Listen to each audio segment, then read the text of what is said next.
Eccoci di nuovo. Allora, vediamo come si sta spaccando il mondo su due emisferi completamente opposti, non secondo un criterio nazionale come poteva essere la prima o la seconda guerra mondiale, ma secondo un criterio appunto di interessi economici e quindi di prevalenza sulle altre nazioni. Quindi vediamo il contributo numero 2 e poi lo commenteremo. BRICS, l'altra parte del mondo. Al summit dei BRICS, Xi Jinping e Vladimir Putin sono tornati insieme sul palcoscenico di un grande evento internazionale. Il vertice riuniva i leader di Brasile, Russia, India, Cina e Sudafrica. A fare da padrone di casa il presidente cinese, che nell'aprire i lavori è tornato a condannare le sanzioni imposte alla Russia e definite un boomerang destinato a danneggiare il mondo intero. Un'arma a doppio taglio, secondo Pechino, trasformare in un'arma l'economia mondiale utilizzando una posizione dominante nel sistema finanziario per imporre sanzioni che non faranno altro che danneggiare gli altri oltre a se stessi, facendo soffrire le persone in tutto il mondo. La Cina ha così sottolineato la necessità di rifiutare una mentalità da guerra fredda, opponendosi alle sanzioni unilaterali e rilanciando la proposta di una economia aperta e di libero scambio e non assoggettata a una posizione occidentale dominante. La crisi ucraina, ha detto, è un campanello d'allarme per il mondo. La fiducia cieca in una posizione di forza, l'allargamento delle alleanze militari e il perseguimento della propria sicurezza a scapito della sicurezza di altri paesi portano inevitabilmente ad uno stallo. Un messaggio diretto a Stati Uniti e NATO, pensando al Mar Cinese meridionale con Taiwan e il Pacifico e al progetto americano di creare una NATO anche per l'Indo-Pacifico, che arriva alla vigilia della riunione NATO di fine mese in Spagna, alla quale per la prima volta parteciperanno anche Giappone e Corea del Sud. Nel documento di chiusura della conferenza, Brasile, Russia, India, Cina e Sudafrica hanno riaffermato il loro impegno al multilateralismo, alla cooperazione basata sul rispetto reciproco, la giustizia e l'uguaglianza, ribadendo la necessità di una riforma globale dell'ONU, compreso il suo Consiglio di sicurezza, al fine di renderlo più rappresentativo, efficace ed efficiente. Per risolvere la situazione in Ucraina si sostengono i colloqui tra Russia e Ucraina. Ricordiamo che nessuno dei leader BRICS ha condannato apertamente finora il presidente russo Vladimir Putin. C'è anche un riferimento al nucleare in questo documento conclusivo, dove si legge: il nostro impegno è per un mondo libero da armi nucleari. Una guerra nucleare non può essere vinta e non deve mai essere combattuta. Dottoressa Morini, verso quale prospettiva stiamo andando? È una prospettiva certamente che potrebbe durare a lungo, perché c'è in ballo non solo appunto il conflitto militare, ma soprattutto una questione economica, come d'altronde sappiamo ogni volta che ci troviamo dinanzi ad una guerra, anche perché il territorio ucraino e soprattutto la parte del Donbass, della parte orientale di quel territorio, è appetibile a molti, lo è stata, lo è per la Cina, lo è ovviamente anche per la Russia, sulla base di tutti quei minerali, di tutte quelle risorse che servono sia da un punto di vista tecnologico alla Russia e alla Cina, e che ovviamente costituiscono anche un aspetto di interesse economico non solo per l'Unione Europea ma anche per gli Stati Uniti. Quindi non c'è in gioco solamente una questione di sovranità e di dipendenza, che è una richiesta legittima, ci mancherebbe altro, non è possibile che nel nostro secolo qualsiasi leader, autocrate, autoritario o meno, decida di invadere il proprio vicino, ecco, sulla base anche di eventuali disegni che hanno una natura ideologica. Qui c'è anche una componente ovviamente di interesse economico e di un interesse di ridefinire, come dicevamo prima, anche non solo l'ordine internazionale ma soprattutto il sistema economico. E lo ha detto anche d'altronde la governatrice della Banca Centrale Russa, Elvira Nabiulina, quando ha detto che le sanzioni possono sì avere degli effetti, ma non solo, ecco, attraverso alcuni atti, alcune decisioni intraprese dalla Banca Centrale Russa sono state per il momento ammortizzati questi effetti, ma la stessa Russia, se vorrà sopravvivere in futuro, dovrà anche cambiare, diciamo, la struttura economica, dovrà ripensare anch'essa una propria struttura economica, tenendo conto che è un sistema neopatrimoniale che si basa notevolmente sulle risorse energetiche, come ben sappiamo. Però ecco, da questo punto di vista la Cina si presenta economicamente molto più forte e più avanzata anche da un punto di vista tecnologico, e quindi in futuro la Russia potrebbe in realtà diciamo aver giocato una partita forse con un esito magari positivo in termini di un'occupazione del territorio ucraino, ma con il rischio di diventare, come molti sostengono, dipendente o un vassallo della Cina. Quindi si tratterà veramente di capire quanto questa partnership, quanto addirittura questa amicizia, così come è stata definita da Xi Jinping, rimarrà salda fino a quando ci sarà appunto un obiettivo in chiave anti-americana e anti-occidentale.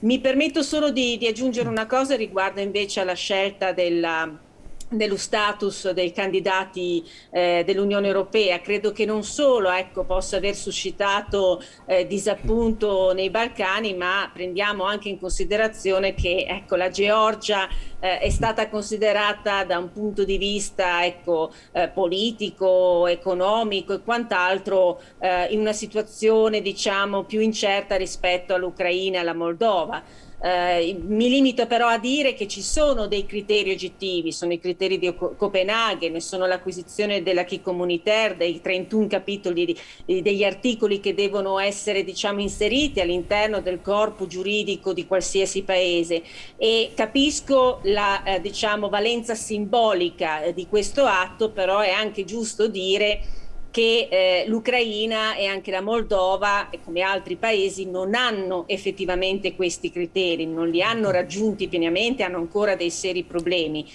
Quindi può essere un atto simbolico, però è bene anche tenere presente che l'Unione Europea rimane la stessa. Quindi è inutile diciamo allargarsi se poi rimangono problemi di rapporti istituzionali, di riforme mancate anche all'interno dell'Unione Europea. Ecco, speriamo che oltre a questo diciamo passo ci sia un ulteriore ripensamento di quello che può essere il funzionamento delle istituzioni europee, perché altrimenti ha solo una valenza simbolica. Poco importa per la Russia, perché non è una questione diciamo essere membro dell'Unione Europea che possa preoccuparla principalmente.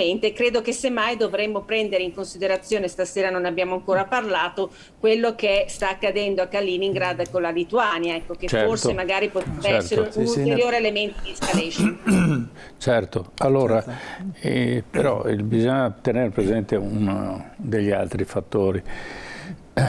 Questi stati che giustamente chiedono l'indipendenza hanno un'organizzazione democratica all'interno? L'Ucraina è organizzata democraticamente al suo interno? Perché facciamo presto a dire entriamo nell'Europa. Già noi facciamo fatica a gestire l'Europa a livello democratico, perché ci sono paesi dominanti in Europa, vedi la Germania, e meno dominanti, vedi la Grecia.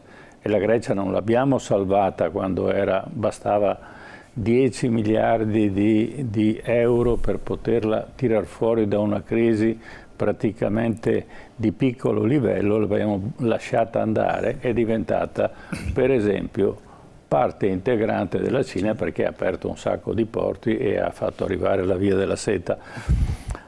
Ma questi stati, che va bene aggregarli, poi sono effettivamente in grado di avere un ritmo, e io lo vedo per esempio in Romania. La Romania è in grossa crisi, non può entrare in Europa a tutti gli effetti la Romania, perché non c'è un'organizzazione all'interno dello Stato che funziona. Sono gli stessi rumeni che si incavolano con lo Stato perché quelli che stanno a governare rubano come in tutti gli altri Stati, ma lì è una cosa esponenziale. Schumer.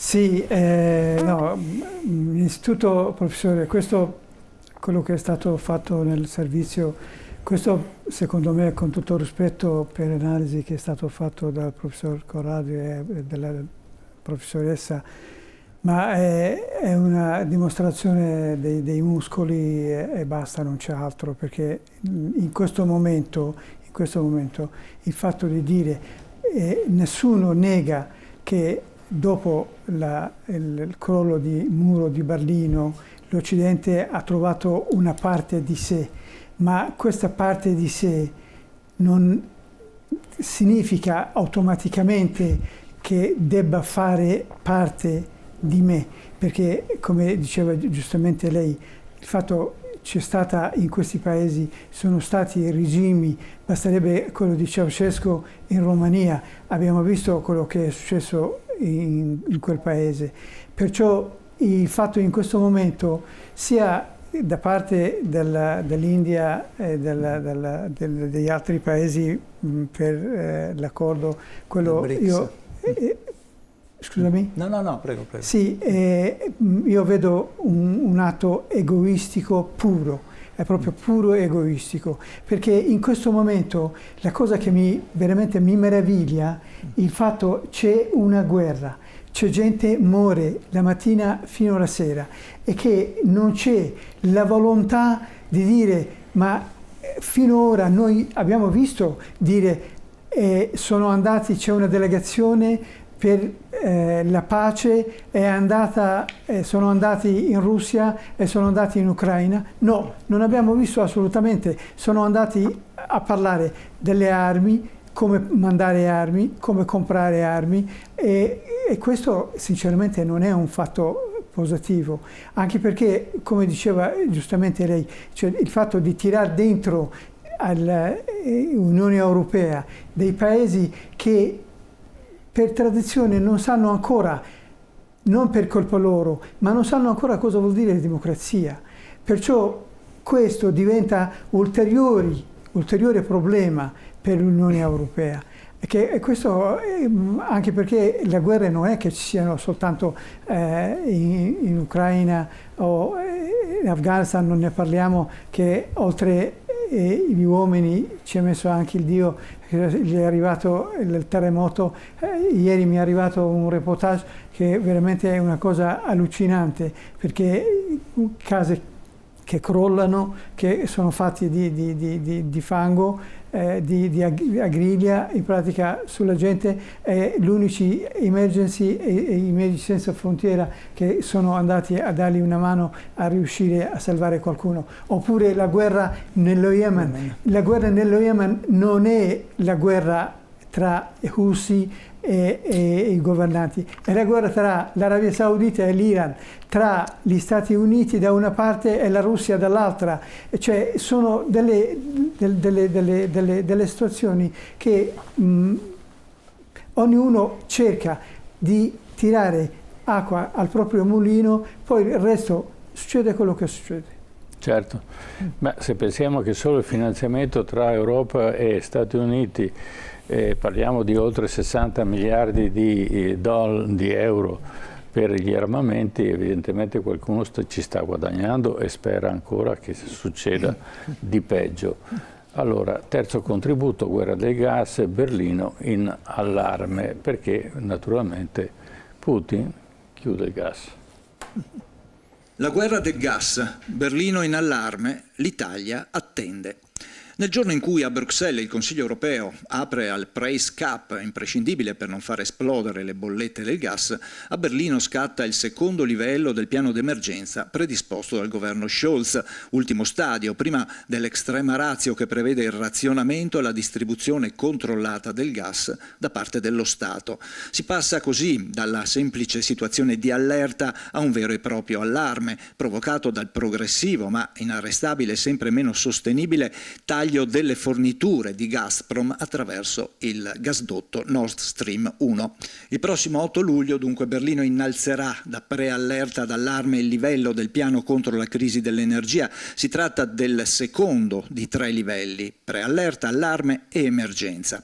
La seconda fase apre a una riorganizzazione delle risorse per risparmiare gas e la prima mossa sarà quella di sfruttare di più proprio le centrali elettriche a carbone e inoltre si doterà di terminali per il gas naturale liquefatto.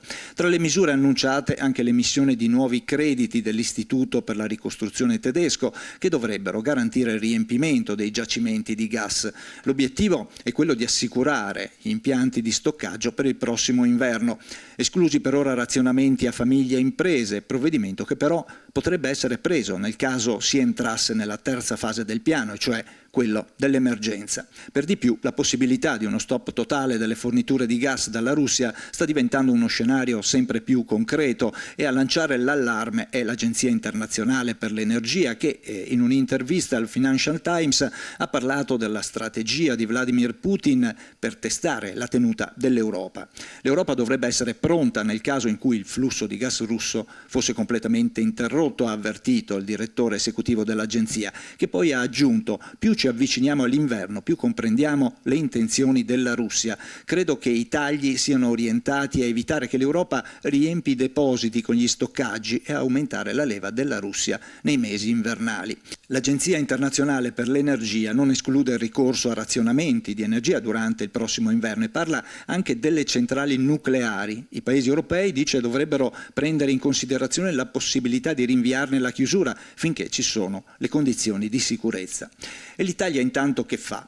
La situazione sembra non destare particolare preoccupazione, almeno nell'immediato, secondo i tecnici, considerando che la richiesta attuale è di 155 milioni di metri cubi, con una disponibilità di 195 milioni di metri cubi al giorno.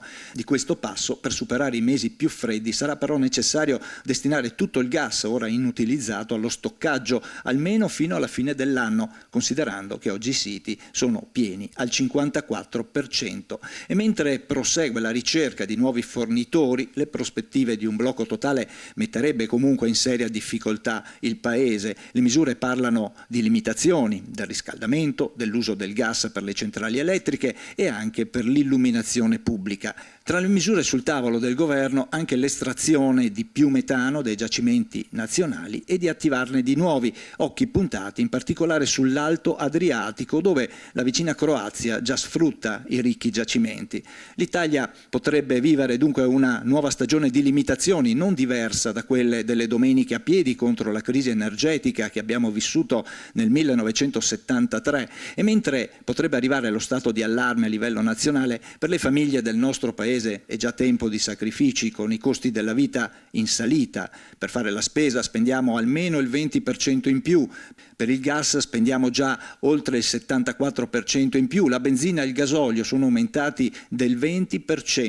Per i carburanti però si attende un nuovo taglio delle accise. Staremo a vedere. Allora, siamo in piena crisi. Corrado Poli. È chiaro che la guerra costa a noi, e se si spendono in armi, le armi servono per distruggere, e distruggono anche ricchezza, e gran parte della guerra sarà anche fatta qualcuno, lei dice qualcuno ci guadagna, probabilmente chi ha le armi e chi produce armi ci guadagna. C'è anche da dire che ci sono grandi imprese che sono ormai così concentrate, e per questo questa è una guerra globale, la prima guerra globale, perché ci sono delle grandi multinazionali, grandi imprese che hanno un potere sui governi anche più forte dei governi stessi.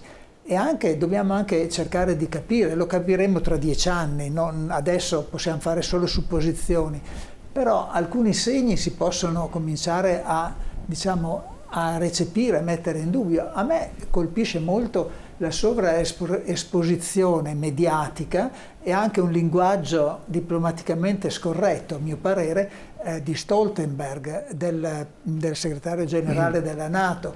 A me ha colpito, però nessuno l'ha rilevato, una sua dichiarazione che a mio parere è scandalosa, il fatto che lui ha dichiarato pubblicamente: questa guerra durerà a lungo. Ora, non ha titolo per parlare il segretario generale della NATO di quanto durerà la guerra, perché questo dipende dai governi. potrebbe essere stata una grossa gaffe, che però è passata assolutamente sotto silenzio. Ma questo cosa può voler dire? Cosa può significare? Che c'è una potenza, una forza dei militari nel volere tirare per le lunghe questa guerra, che sapendo che poi in qualche modo si possono aggiustare anche le cose economiche, le situazioni economiche, perché anche qui noi continuiamo a comprare gas e petrolio dalla Russia e ci saranno ritorsioni, però poi chissà, l'economia potrebbe anche sistemarsi. Vorrei fare un'osservazione, che noi stiamo parlando oggi come parlava mio nonno, che era un ufficiale, un soldato, un guerriero che ha fatto la prima guerra mondiale, la seconda, e che parlava tutto in termini di passione per la guerra, di nazionalismo, eccetera. Ecco, io ricordo di aver letto, di aver studiato approfonditamente con uno dei miei maestri maggiori, Albert Hirschman, un famoso libro che si chiama Le passioni e gli interessi, in cui lui sosteneva che, il libro del 76, ma lui era vecchio, è passato attraverso le due guerre, soprattutto la seconda, sosteneva che è molto meglio fare i propri interessi che perseguire le proprie passioni.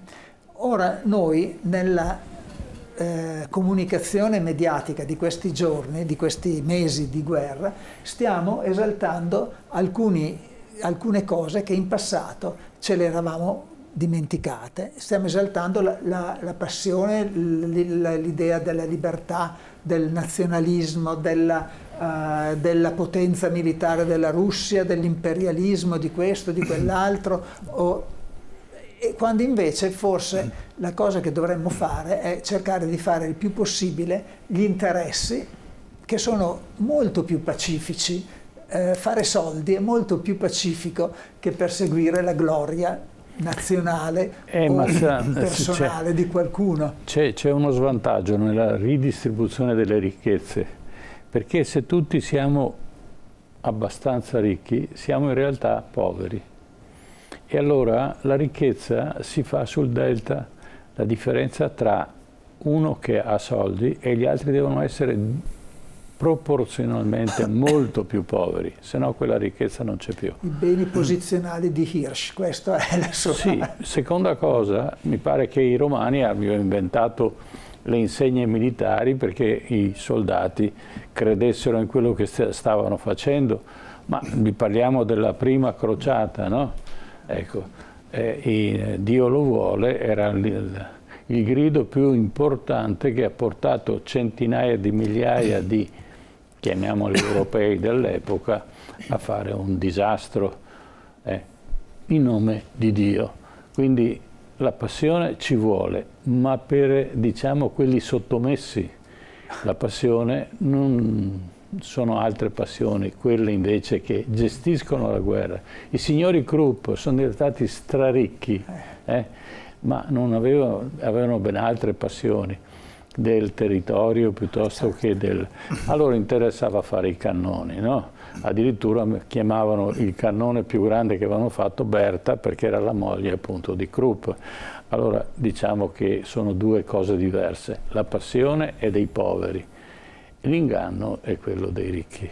E passiamo al prossimo contributo. Kaliningrad.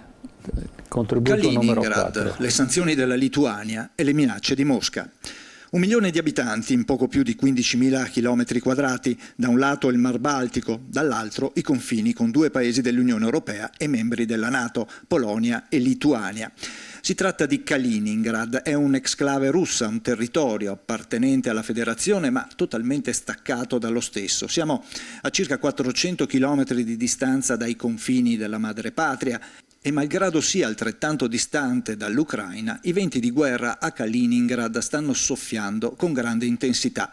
Da qualche giorno l'exclave è al centro dell'attenzione dopo che la Lituania ha iniziato ad applicare le sanzioni europee bloccando molti treni merci che dalla Russia raggiungono l'exclave. Una decisione di certo non da poco, considerando il potere di fuoco dell'oblast di Kaliningrad, un vero e proprio avamposto militare nel cuore dell'Europa, con un arsenale missilistico tra i più potenti dell'intera Federazione russa. I sistemi missilistici balistici ipersonici sarebbero in grado di colpire almeno 7 capitali europee, dai paesi baltici fino a Berlino.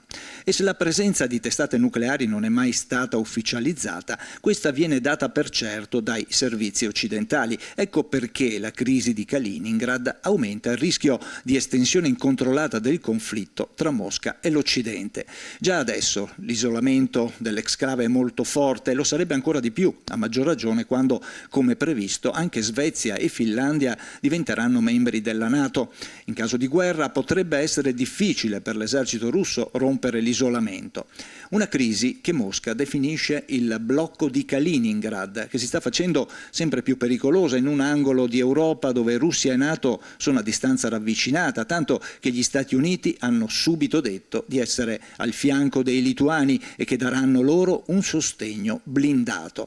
Il Cremlino ha definito ostile e provocatoria la decisione delle autorità di Vilnius, annunciando che se la misura non sarà revocata, la Russia adotterà azioni volte alla difesa dei propri interessi. Nikolai Patrushev, il segretario del Consiglio di sicurezza, forse uno degli ispiratori principali del confronto con l'Occidente e dell'attacco all'Ucraina, ha promesso che la risposta di Mosca avrà un pesante impatto negativo sulla popolazione lituana. La più scontata tra le ritorsioni russe dovrebbe riguardare il possibile taglio dell'energia. Bene, l'escalation continua. Schumer, dove arriviamo con questa escalation che... Ma guardi, questa è un'escalation. Io nel mio piccolo, io faccio giornalista, seguo principalmente la faccenda del Medio Oriente, particolarmente vedo ci sono delle potenze che l'unica cosa che hanno in mente è quello di rafforzarsi per mettere sotto gli altri. Questo è il loro obiettivo. Il discorso, la guerra guerreggiante, perché prima diceva anche il professor, la guerra globale, quando si dice guerra globale, vuol dire che ognuno nel suo piccolo si è preparato per poter fare qualcosa e che questa qualcosa gli crea vantaggio. Crea vantaggio e poi non è visibile, e che certo. Questo già di per sé è pauroso, perché poi ci sono dei paesi che da anni cercano di avere un minimo diritto di quello di vivere in libertà, in democrazia, gli viene negata in nome di cosa? In nome delle risorse, del petrolio. Per esempio io porto l'esempio del mio popolo, il Kurdistan, dato che è ricchissimo di materie prime come petrolio, addirittura proprio una ricerca che è stata fatta da poche settimane, il Kurdistan potrebbe avere il gas, le riserve del gas per altri 400 anni. 400 anni. E certo che questo fa gola a tutti, non soltanto nei paesi dove l'hanno occupato. E poi anche questo discorso del petrolio, per esempio, delle risorse. Certo che le sanzioni non colpiscono i governi, ma colpiscono le nazioni e impoveriscono le nazioni. E le risorse che vengono attratti vengono fatti spesi per gli armamenti.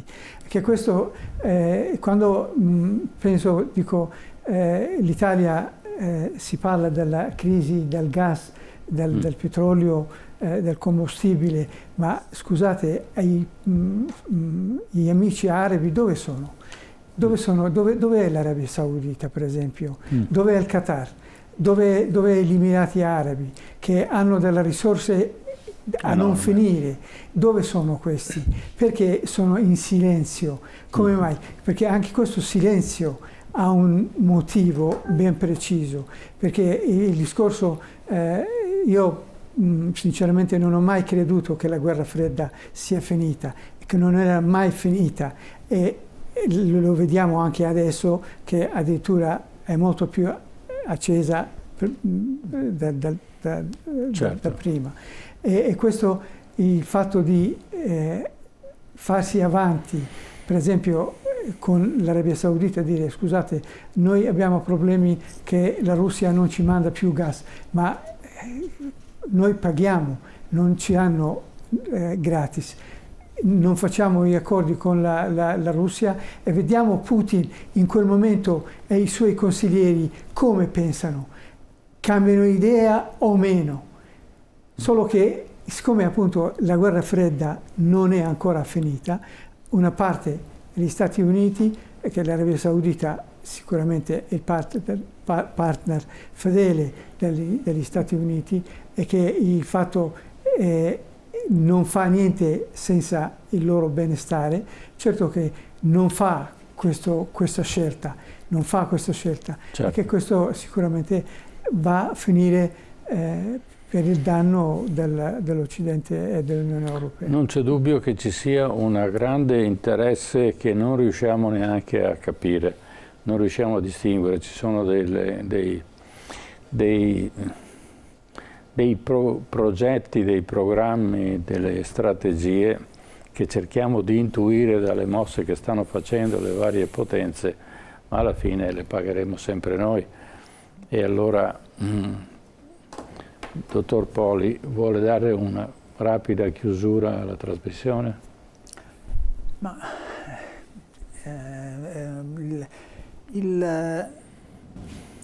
i confini degli stati sono sempre stati mobili e sono cambiati a seguito di guerre, a seguito di cambiamenti culturali, purtroppo più spesso delle volte a causa di guerre. Se noi abbiamo appena finito di citare il caso della Pomerania, di Kaliningrad, che era poi Königsberg, che era la capitale della Prussia, dove è nata Kant, la grande cultura europea, in uno stato baltico, perché la Prussia era uno stato che parlava una lingua baltica, che sono diventati improvvisamente i più tedeschi, i fondatori dell'impero e della Germania, in un certo senso.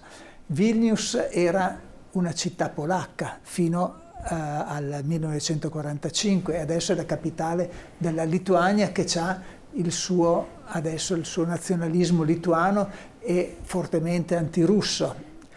Ora, la conclusione cos'è? È che purtroppo pretesti per fare la guerra se ne possono trovare moltissimi.